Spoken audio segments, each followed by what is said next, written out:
ನಮಸ್ಕಾರ ಸ್ನೇಹಿತರೆ. ಪ್ರತಿದಿನ ಗುರುರಾಯರನ್ನ ಪೂಜಿಸ್ತೀವಿ, ಗುರುರಾಯರನ್ನ ಸ್ಮರಿಸ್ತೀವಿ. ನಾವು ರಾಯರ ಮುಂದೆ ಪೂಜೆ ಮಾಡುವಂತಹ ಸಮಯದಲ್ಲಿ ದೀಪವನ್ನು ಹಚ್ತೀವಿ. ಆದರೆ ಕೆಲವೊಬ್ಬರಿಗೆ ಇತ್ತೀಚೆಗೆ ತುಂಬ ಪ್ರಶ್ನೆಗಳು ಕಾಡೋದಕ್ಕೆ ಶುರುವಾಗಿದೆ ದೀಪದ ವಿಚಾರದಲ್ಲಿ. ಆ ಪ್ರಶ್ನೆ ಏನು ಅಂತ ಅಂದರೆ, ಎಲ್ಲರೂ ಕೂಡ ಪೂಜೆ ಮಾಡ್ತಾರೆ. ಪೂಜೆ ಮಾಡುವಂತಹ ಸಮಯದಲ್ಲಿ ಬೆಳ್ಳಿ ದೀಪ ಹಚ್ಚೋದು ತುಂಬ ಶ್ರೇಷ್ಠ ಅಂತ ಹೇಳ್ತಾರೆ.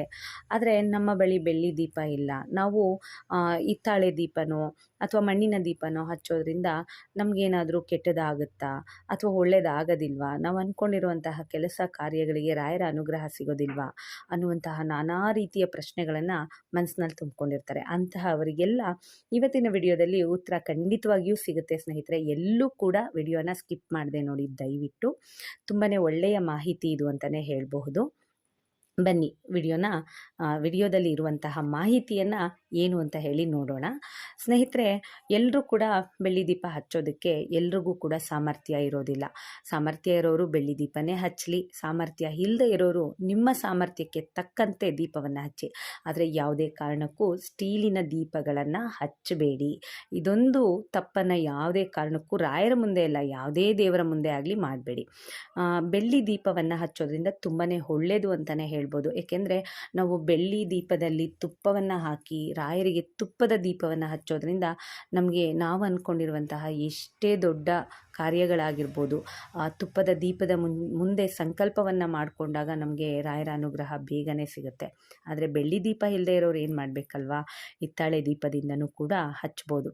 ಹಾಗಿದ್ರೆ ಹಿತ್ತಾಳೆ ದೀಪ ಹಚ್ಚೋದ್ರಿಂದ ನಮಗೆ ಏನೆಲ್ಲ ಲಾಭಗಳು ಫಲಗಳು ಸಿಗುತ್ತೆ ಅನ್ನೋದನ್ನು ನೋಡೋದಾದರೆ ಸ್ನೇಹಿತರೆ, ಯಾರ ಮನೆಯಲ್ಲಿ ಗುರುರಾಯರ ಮುಂದೆ ಹಿತ್ತಾಳೆ ದೀಪವನ್ನು ಹಚ್ಚುತ್ತಾರೆಯೋ ಆ ಮನೆಯಲ್ಲಿ ತೇಜಸ್ಸು ಜಾಸ್ತಿ ಆಗುತ್ತೆ, ಮನೆಗೆ ಗುರುಬಲ ದೈವಬಲ ಅನ್ನೋದು ಬರುತ್ತೆ.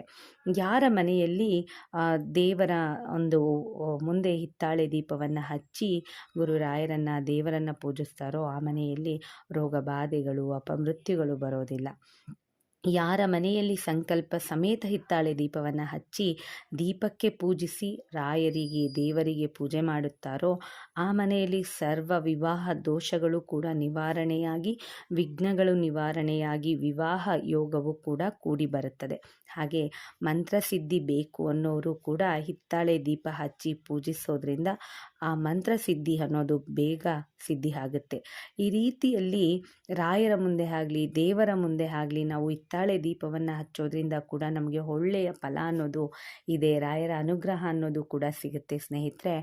ಹಾಗಿದ್ರೆ ಬೆಳ್ಳಿ ದೀಪ ಇಲ್ಲ ನಮ್ಮ ಮನೆಯಲ್ಲಿ ಅನ್ನೋರು ನಿಶ್ಚಿಂತೆಯಿಂದ ರಾಯರ ಮುಂದೆ ಹಿತ್ತಾಳೆ ದೀಪವನ್ನು ಕೂಡ ಹಚ್ಚಿ ಸ್ನೇಹಿತರೆ, ತುಂಬಾ ಒಳ್ಳೆಯದು.